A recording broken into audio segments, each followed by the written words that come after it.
damai dan kasih sukacita Tuhan itu ada dalam kehidupan kita dimanapun kita berada saat ini. Dan hari ini adalah hari yang spesial, sangat-sangat spesial karena kita memperingati hari Paskah, yaitu hari kebangkitan Tuhan, di mana Tuhan bangkit dan memberikan kemenangan kepada setiap kita. Amin. Amin. Haleluya. Mari kita tundukkan kepala kita, mari kita mengucap syukur atas kebaikan Tuhan. Tuhan sudah mati untuk menebus dosa-dosa kita, dan saat ini, hari ini kita memperingati di mana kebangkitan Tuhan yang memberikan kemenangan bagi setiap anak-anaknya yang percaya kepada Tuhan. Bukan hanya kemenangan dari maut, tapi kemenangan dari pergumulan kita, dari segala kelemahan kita. Tuhan yang memberi kemenangan, dan saat ini, detik ini juga kita menjadi lebih dari pemenang. Tuhan, terima kasih buat berkat pada hari ini, bahwa kami sungguh-sungguh bersyukur memiliki Allah yang sangat baik di dalam kehidupan kami. Dan saat ini Bapa, kami ingin memberikan yang terbaik untuk-Mu Bapa, sebagai ucapan syukur kami kepadamu, dan biarlah Engkau berkenan atas penyembahan dan pujian kami Bapa. Di dalam nama Tuhan Yesus Kristus, haleluya, amin, haleluya. Mari kita bersuka karena Tuhan sudah bangkit dan memberikan kemenangan untuk kita. Amin. Haleluya. Terima kasih Tuhan. Terima kasih Yesus. Hari ini harinya Tuhan. Mari kita bersukaria. Hari ini harinya Tuhan. Mari kita bersukaria. Suka ya Tuhan.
bagi setiap anak-anaknya yang percaya sama Tuhan.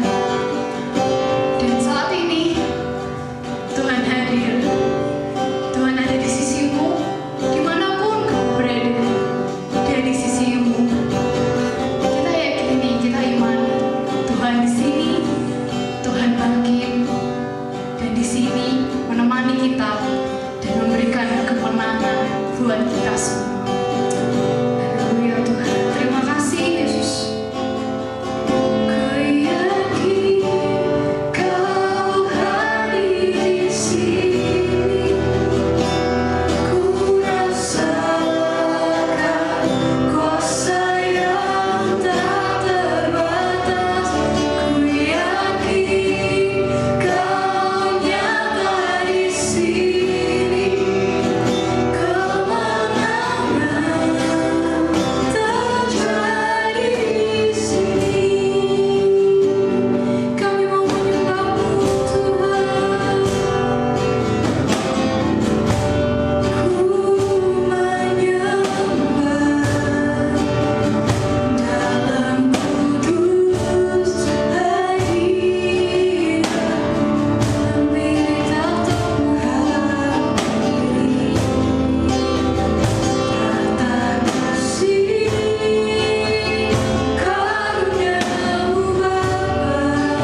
supaya tanah hati kami Tuhan menjadi tanah hati yang subur, yang siap terima taburan benih firman Tuhan, yang akan terus bertumbuh dan berbuah dalam kehidupan kami.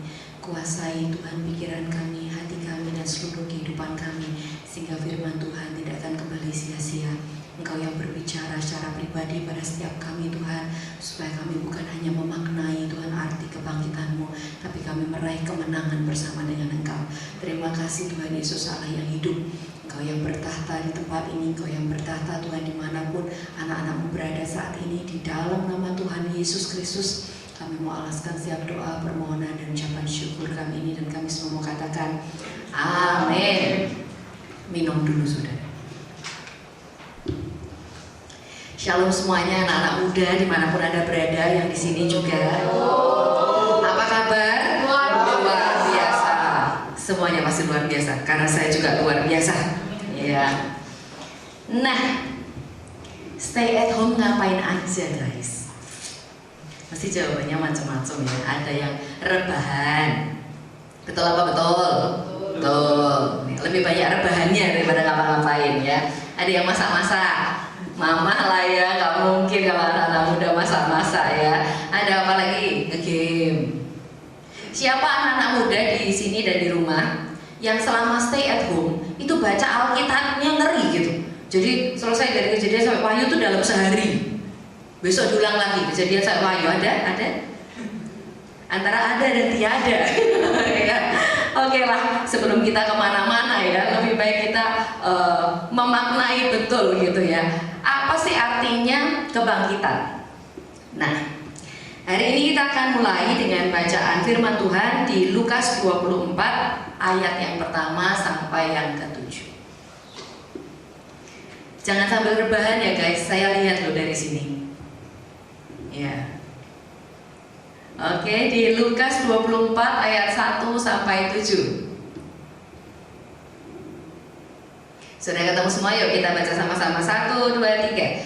Tetapi pagi-pagi benar, pada hari pertama minggu itu, mereka pergi ke kubur membawa rempah-rempah yang telah disediakan.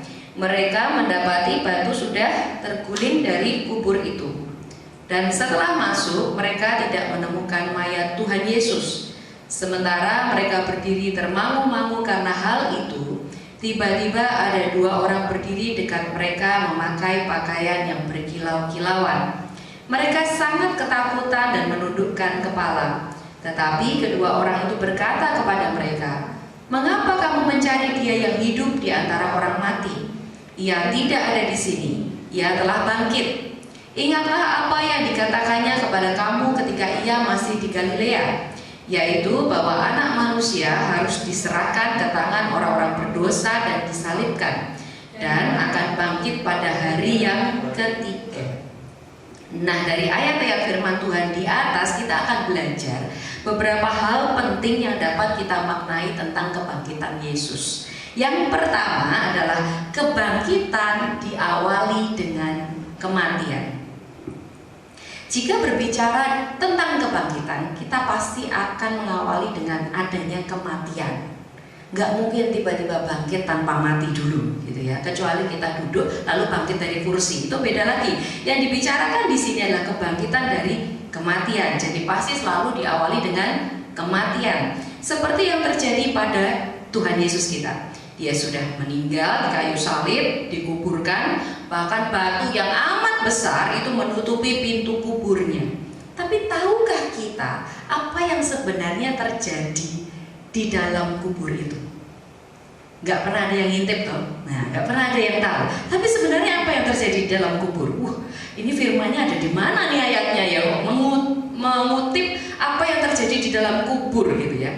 Nah, dikatakan di dalam Lukas 24 ayat 7, saya bacakan saja, yaitu bahwa anak manusia harus diserahkan ke tangan orang-orang berdosa dan disalibkan, dan akan bangkit pada hari yang ketiga. Artinya usia mayat Yesus ini sudah masuk pada hari yang ketiga. Nah, secara medis, saya bukan dokter, tapi saya belajar tentang ini. Secara medis, mayat manusia yang meninggal secara utuh 24-72 jam atau 1-3 hari setelah dia meninggal, maka yang lagi makan mungkin bisa diletakkan dulu piringnya ya, karena mungkin agak tidak enak gitu ya kita mendengarkan apa yang terjadi pada mayat usia 1-3 hari. Saya ulang kembali, 1-3 hari setelah ia meninggal, maka isi perutnya akan membusuk oleh mikroba dan pankreasnya mulai mencerna dirinya sendiri dan pembusukan dimulai, mengakibatkan luka dengan skala besar. Lalu darah mulai menetes keluar dari mulut dan hidung. Faktanya kita tahu bahwa Yesus ini mati dalam kondisi tidak, saya katakan mungkin tidak sempurna, tidak utuh, penuh dengan luka. Jadi bisa kita bayangkan proses pembusukannya mungkin ya, besar kemungkinan itu lebih dini dibandingkan mereka yang meninggal secara mungkin dalam kondisi tubuh yang lebih baik gitu, atau lebih normal. Nah, jadi logikanya pasti sudah busuk. Tapi yang menarik, wanita-wanita yang tadi dikatakan dalam ayat firman Tuhan di Lukas 24 tadi, itu mengunjungi Yesus, datang hendak merempah-rempahi. Nah, ada sesuatu yang menarik di sini karena mereka adalah wanita. Dan pintu kubur itu tertutup batu yang sangat besar. Jadi gini logikanya, Yesus sudah meninggal 3 hari, sudah membusuk. Itu logika yang pertama. Yang kedua, pintunya tertutup rapat oleh batu yang sangat besar, dan yang datang berkunjung adalah para wanita. Mungkin kalau seperti apa ya, Binaragawati mungkin ya, tapi saya rasa kok tidak mungkin ya untuk bisa menggeser batu kubur itu. Artinya apa? Artinya yang mereka lakukan itu sebenarnya perbuatan sia-sia. Betul? Nah, secara manusia hal ini menggambarkan apa? Ini menggambarkan situasi yang sudah mati tadi, membusuk, pintunya tertutup. Dengan kata lain, itu situasi yang tidak ada harapan. Gitu. Nah, mungkin di dalam hidup kita yang mati bukan jasmaninya, mungkin kita masih segar, masih nafas. Ya, tapi mungkin ekonomi kita mulai mati, semangatnya mulai mati, impiannya kandas, harapannya sampai pada titik kemustahilan, ya, atau kita berada di titik yang terendah. Nah, tahukah kita kalau seperti itu kita sekarang, atau itulah keadaan kita sekarang, maka sebenarnya kita adalah sasaran yang paling tepat bagi Tuhan. Untuk apa? Untuk melakukan sesuatu dalam hidup kita dan menyatakan kebangkitannya. Karena apa? Syarat awal terpenuhi, bahwa kebangkitan dimulai dengan kematian. Amin. Beruntung kita, ya. Loh, mati kok beruntungnya? Itu tadi, karena kita sudah memenuhi syarat awal dari kebangkitan, harus ada kematian, saudara. Ya, berbahagialah Anda yang saat ini dalam situasi seperti itu. Katakan amin lebih keras. Amin. Yang kedua, kematian itu bukanlah akhir dari segalanya. Nah, mari kita baca di Lukas 24 ayat 2-3 kembali. Lukas 24 ayat yang kedua sampai ketiga dikatakan demikian. Mereka mendapati batu sudah terguling dari kubur, dan setelah masuk mereka tidak menemukan mayat Tuhan Yesus. Batu ini terguling secara supranatural. Kenapa saya katakan demikian? Mari kita bandingkan di Matius 28 ayat 1-2. Matius 28 ayat 1-2. Dikatakan apa? Setelah hari Sabat lewat menjelang menyingsingnya fajar pada hari pertama minggu itu, pergilah Maria Magdalena dan Maria yang lain menengok kubur itu. Maka terjadilah gempa bumi yang hebat, sebab seorang malaikat Tuhan turun dari langit dan datang ke batu itu dan menggulingkannya, lalu duduk di atasnya. Siapa yang melakukannya? Siapa yang menggulingkan? Malaikat Tuhan. Itu adalah hal yang supranatural, ya. Belum tentu semua anak-anak muda atau beberapa anak muda di tempat ini pernah lihat malaikat, ya. Dia adalah makhluk supranatural, begitu ya. Lalu kalau kita kembali lagi ke Lukas 24 ayat 4-6, saya bacakan pada Anda? Sementara mereka berdiri termangu-mangu karena hal itu, tiba-tiba ada dua orang berdiri dekat mereka, memakai pakaian yang berkilau-kilauan, yaitu malaikat tadi. Mereka sangat ketakutan dan menundukkan kepala. Tetapi kedua orang itu berkata kepada mereka, "Mengapa kamu mencari Dia yang hidup di antara orang mati? Ia tidak ada di sini, Ia telah bangkit." Kira-kira wanita ini berpikir seperti apa, saudara? Pada hari itu, pada waktu kejadian itu terjadi, Yesus sudah mati. Mereka lihat sendiri Yesus mati disalib, betul ya? Mereka juga menyaksikan Yesus dikubur. Kemudian mereka juga melihat batu terguling begitu besar, sampai mereka juga nggak bisa melihat Yesus. Lalu tiba-tiba makhluk supranatural ini mendatangi mereka dan berkata, apa tadi? Yesus tidak ada lagi di dalam kubur. Dia hidup, Dia bangkit dari kematian. Artinya apa? Artinya Yesus mau katakan sama kita semua bahwa kematian itu bukan akhir dari segalanya. Dengan kata lain, kebangkitannya memberikan harapan buat kita. Dari keadaan mati atau no hope menjadi hidup yang penuh dengan pengharapan, bangkit, full of hope.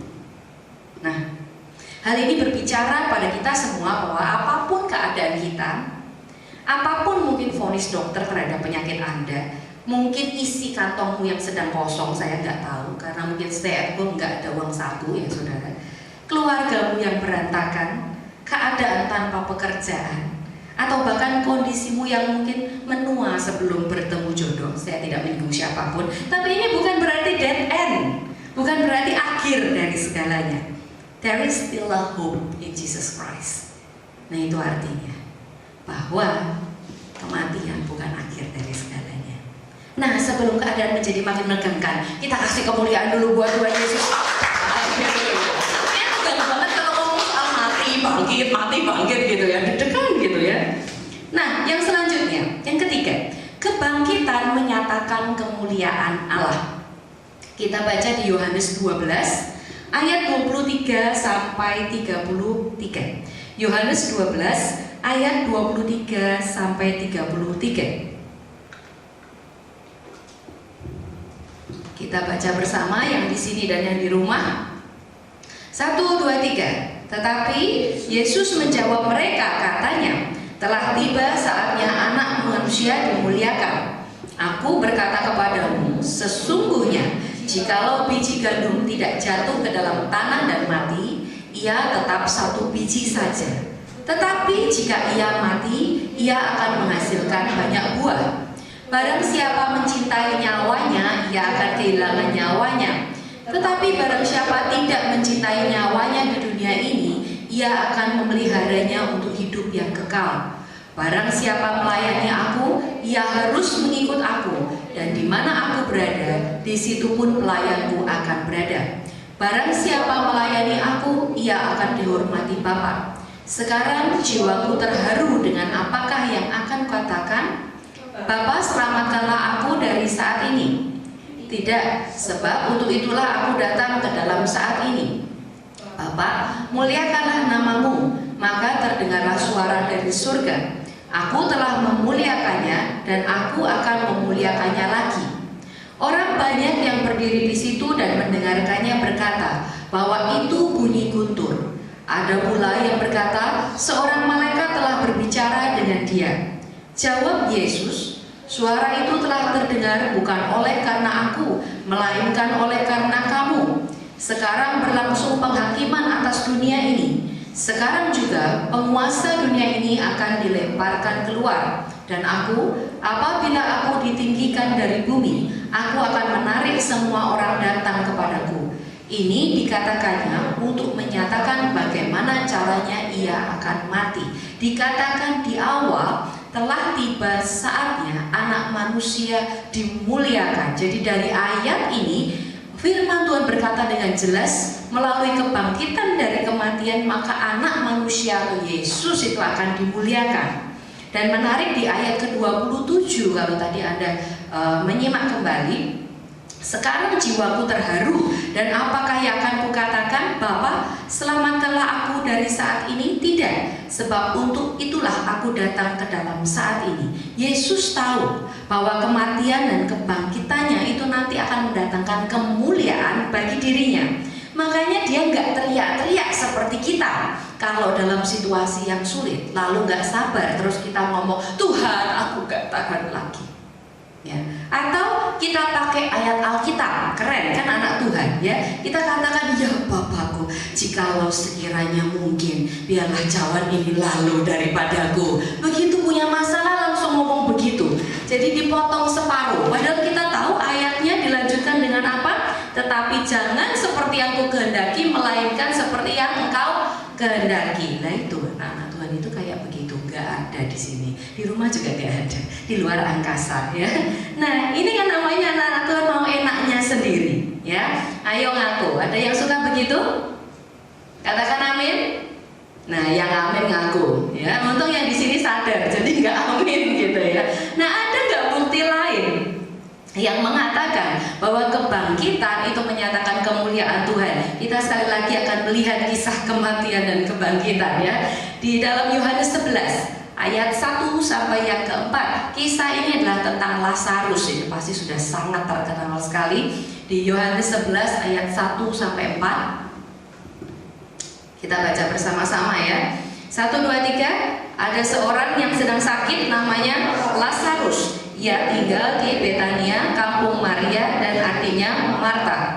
Maria ialah perempuan yang pernah meminyaki kaki Tuhan dengan minyak mur dan menyekanya dengan rambutnya. Dan Lazarus yang sakit itu adalah saudaranya. Kedua perempuan itu mengirim kabar kepada Yesus, Tuhan, dia yang engkau kasihi sakit. Ketika Yesus mendengar kabar itu, ia berkata, penyakit itu tidak akan membawa kematian, tetapi akan menyatakan kemuliaan Allah. Sebab oleh penyakit itu anak Allah akan dimuliakan. Jadi dikatakan bahwa penyakit itu tidak akan bawa kematian, tapi menyatakan kemuliaan Allah. Faktanya, Lazarus sembuh dah. Saya tanya pada Anda, ketika Tuhan Yesus bicara seperti ini, Lazarus sembuh nggak? Dari sakitnya, saya nggak bilang dari kematiannya, dari sakitnya, enggak, ya. Bahkan dia malah mati. Sudah gitu Tuhan Yesus ini luar biasa, hobinya bercanda, ya. Dia menunda berapa hari? Ada yang tahu? Yang bisa jawab dapat payung. Dia menunda berapa hari? Ada yang tahu? Nggak sempat baca yang bagian itu. Ya, dia menunda 2 hari, saudara, untuk menjumpai Lazarus. Lalu di ayat 14 dan 15 dikatakan juga begini. Karena itu Yesus berkata dengan terus terang, Lazarus sudah mati. Tetapi syukurlah aku tidak hadir pada waktu itu, sebab demikian lebih baik bagimu, supaya kamu dapat belajar percaya. Marilah kita pergi sekarang kepadanya. Saya itu membayangkan, kalau saya dalam posisi terjepit, saya minta tolong Tuhan, lalu Tuhan itu berkata, Tuhan gak menjawab nih, nunggu nih berapa hari, terus akhirnya Tuhan itu berkata, untunglah, syukurlah pada saat itu kamu mengalami seperti itu, aku tidak ada di situ. Rasanya gimana, saudara? Makjelep gitu ya, lu piye toh Tuhan? Kita butuh kok, ini sudah mepet kok. Rasanya ini sudah nggak memungkinkan lagi. Pernah ada dalam masa-masa seperti ini, kayak kalau dari wajah-wajahnya itu sering ngalami gitu ya, pergumulan hebat di dalam Tuhan. Oh, sebuah anak muda yang diberkati, ya. Nah, lalu Yesus datang dan dia bilang apa? Saudaramu akan bangkit, ya, ayat ke-23. Lanjut ayat ke-25. Jawab Yesus, akulah kebangkitan dan hidup. Barang siapa percaya kepadaku, ia akan hidup walaupun ia sudah mati. Dan setiap orang yang hidup dan yang percaya kepadaku tidak akan mati selama-lamanya. Percayakah engkau akan hal ini? Setelah berkata demikian, kita sambung di ayat 41 sampai 44. Yesus dikatakan begini, maka mereka mengangkat batu itu, lalu Yesus menengadah ke atas dan berkata, Bapa, aku mengucap syukur kepadamu karena engkau telah mendengarkan aku. Aku tahu bahwa engkau selalu mendengarkan aku, tetapi oleh karena orang banyak yang berdiri di sini mengelilingi aku mengatakannya supaya mereka percaya bahwa engkaulah yang telah mengutus aku. Dan sesudah berkata demikian, berserulah ia dengan suara keras, Lazarus, marilah keluar. Orang yang telah mati itu datang keluar, kaki dan tangannya masih terikat dengan kain kafan dan mukanya tertutup dengan kain peluh. Kata Yesus kepada mereka, bukalah kain-kain itu dan biarkan ia pergi. Seolah-olah Yesus sengaja dia menunggu sampai kematian itu. Tadi saya katakan, kebangkitan harus diawali dengan kematian. Jadi harus ada kematian terlebih dahulu, baru dia buktikan atau dia tunjukkan siapa dirinya sebenarnya. Dia adalah kebangkitan dan hidup. Barang siapa percaya kepadanya, ia akan hidup walaupun ia sudah mati. Dan setiap orang yang hidup dan yang percaya kepadanya tidak akan mati selama-lamanya. Dimana yang artinya kedua ini adalah jaminan kehidupan kekal di surga yang mulia. Pertanyaan saya, lewat kejadian Lazarus, dia dipermuliakan tidak? Jika Anda berada di sana, salah satu orang yang Anda berada di tempat itu dan Anda melihat kejadian itu, apa kira-kira ekspresi Anda? Biasa aja, atau wow, atau hanya bengong gitu ya, ngeliatin Yesus gitu ya, sangar gitu ya, gitu. Nah, pasti begitu, langsung viral. Kalau zaman sekarang langsung medsos ada di mana-mana ya, beritanya bukan COVID-19, beritanya ya tentang ini. Ini akan lebih membahana di seluruh muka bumi daripada virus COVID-19, betul? Ini pasti akan jadi spektakuler. Nah, kemudian saya percaya bahwa pada saat itu, ya, pasti banyak orang akan berpikir bahwa, oh kalau aku punya saudara, aku punya keluarga yang mati, aku belum rela tak bawa kepada Yesus nanti hidup lagi. Mungkin nggak ada yang mikir gitu. Mungkin ada yang mikir seperti itu. Nah, sama dengan kita. Mungkin situasinya nggak benar-benar mati seperti itu yang saya katakan, fisiknya masih ada, ya, tapi keadaannya terlambat, keadaannya mustahil. Tapi saya berani katakan, lewat apa yang Tuhan Yesus kerjakan, bahwa semakin hal itu mustahil, semakin di situ makin nyata kuasa kebangkitannya. Amin. Nah, selanjutnya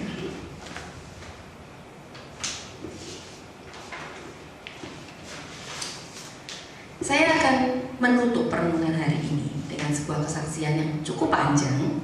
Ya, saya akan bacakan untuk Anda. Tapi ketika saya sebenarnya lebih tepatnya saya nonton film, gitu ya, menonton sebuah film yang menggambarkan situasi ini, gitu.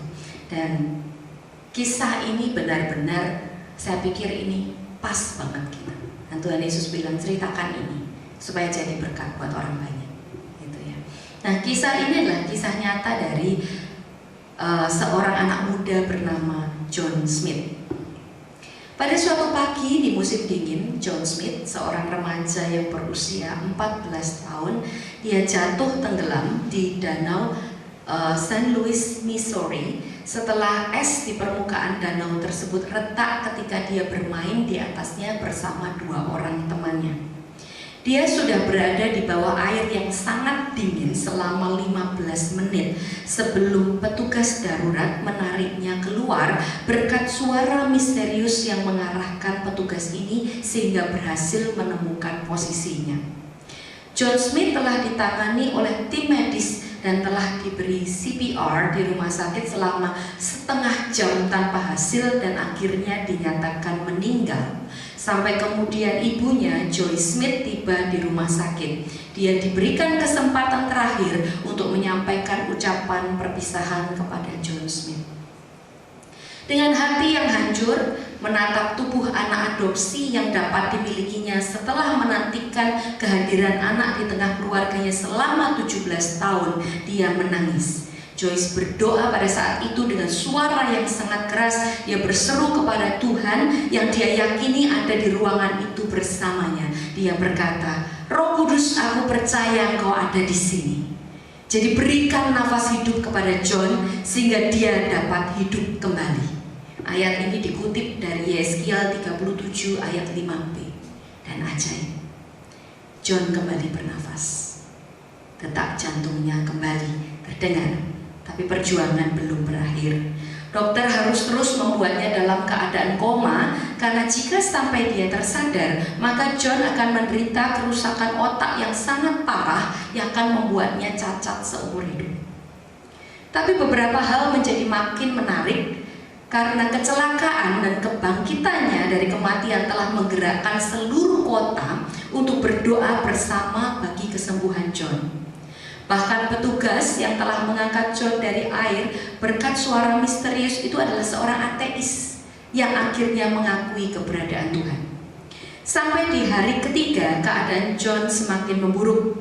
Darah sudah memenuhi paru-parunya dan organ vital John mulai dinyatakan gagal satu demi satu. Saat itulah Joyce dipaksa untuk berserah kepada kehendak Tuhan.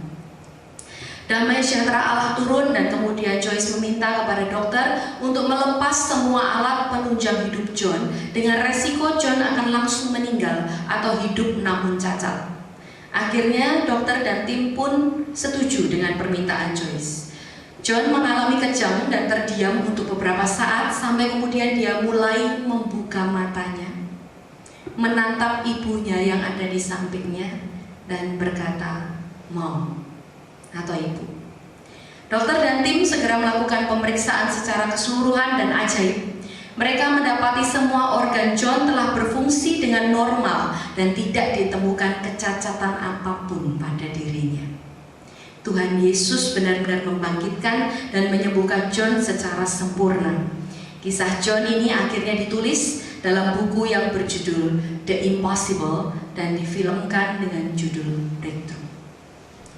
Saudara yang kasih Tuhan, Yesus, Lazarus, John Smith, mungkin Anda, mungkin saya, memang mengalami kematian.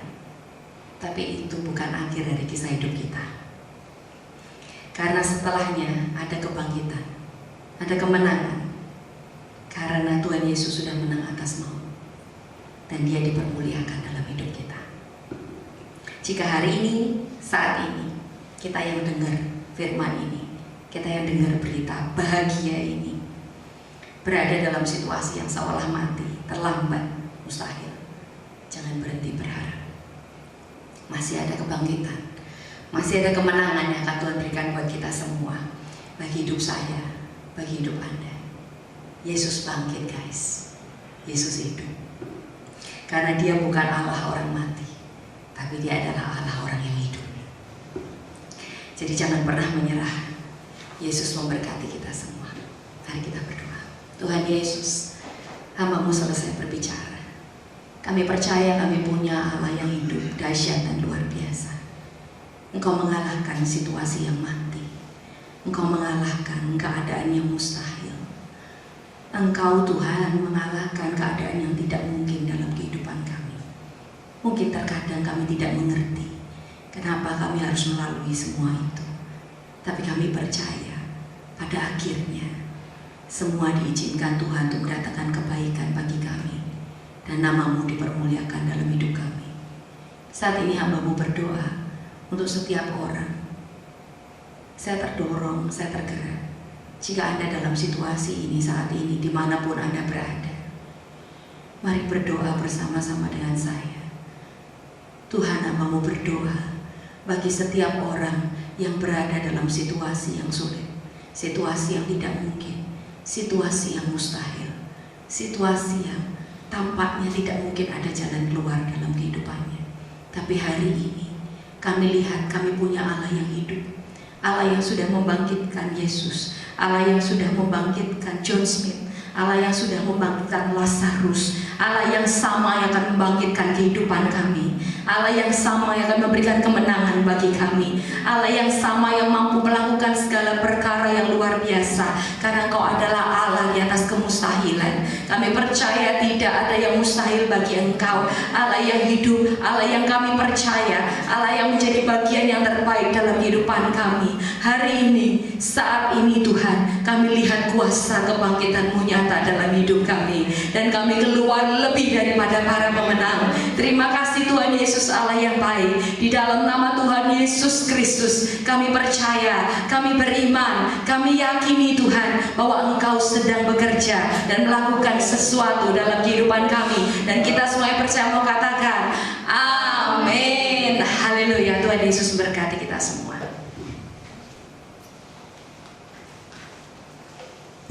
Cek ya. Shalom guys, dimanapun saudara berada hari ini, saya mengucapkan selamat Paskah untuk kita semua. Ya, kita bersyukur hari ini kita sudah merayakan Paskah di Youth Special Passover dan kita sudah diberkati dengan firman Tuhan. Saya percaya firman Tuhan akan membekali kita agar tahun ini kita lebih lagi mengalami terobosan yang dahsyat dalam hidup kita. Dan mari kita akan sama-sama sekali lagi berdoa untuk mengakhiri Youth Special Passover kita. Mari kita berdoa.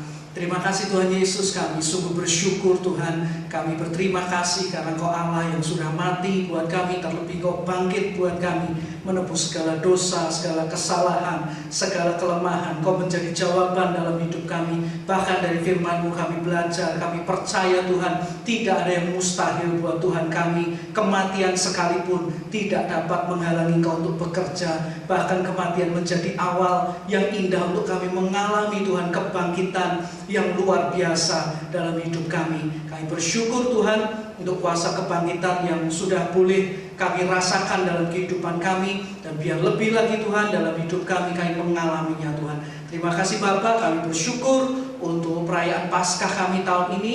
Dan kami juga hamba-Mu secara khusus berdoa buat anak-anak-Mu dimanapun mereka berada, biar kasih karunia-Mu senantiasa menyertai mereka. Mereka terus dekat dengan Engkau, makin melekat dengan Engkau, dan hidup mereka boleh terus jadi berkat, jadi teladan, jadi garam, jadi terang dimanapun mereka berada. Kami serahkan semua doa kami, dan kami akhiri ibadah kami hari ini di dalam nama Tuhan Yesus Kristus. Haleluya, amin. Tuhan memberkati kita semua.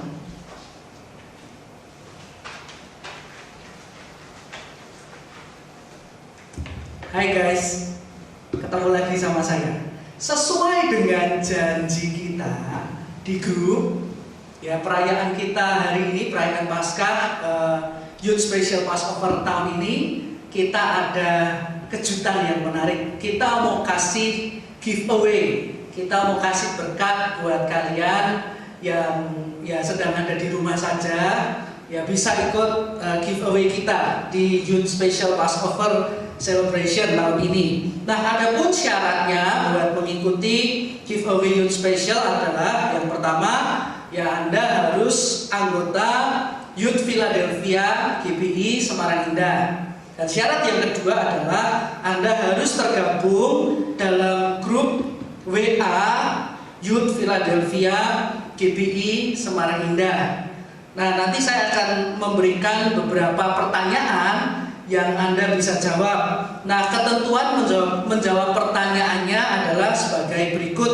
Yang pertama, jawaban yang Anda berikan dikirim ke grup WA, grup WhatsApp Youth GBI Semarang Indah, Youth Philadelphia, maksimal hari Sabtu 18 April 2020 jam 9 malam. Dan supaya jamnya sama semua, kita pakai jam internet jam 9 malam.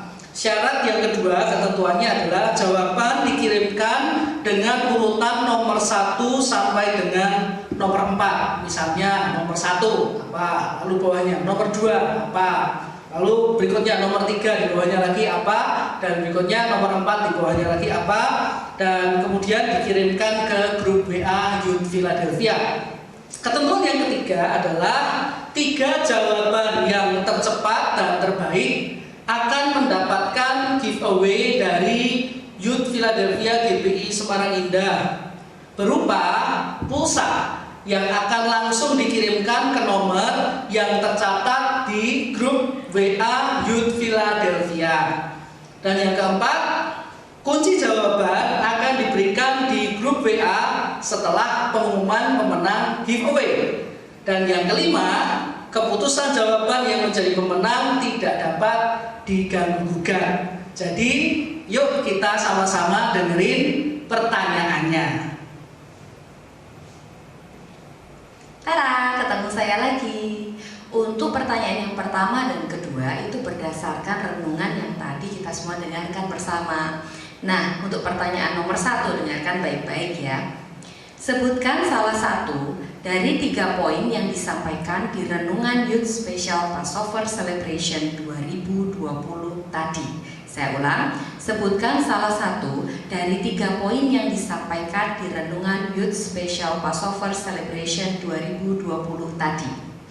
Itu yang pertama, guys.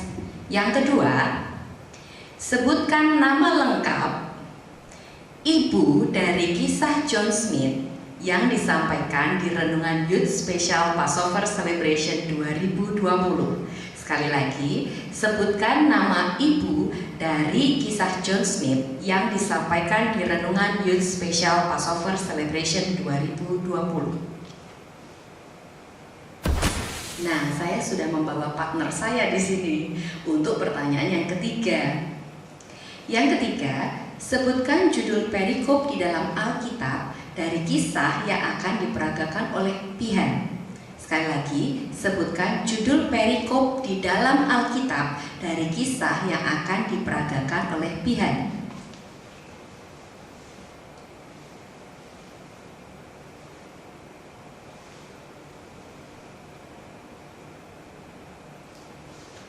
Sekali lagi ya.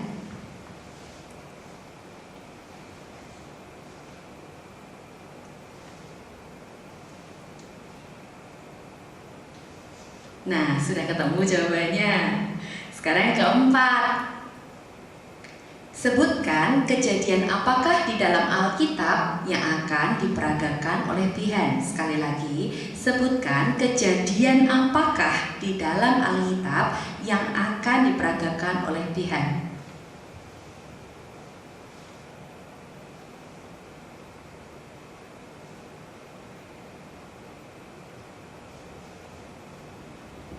Sekali lagi.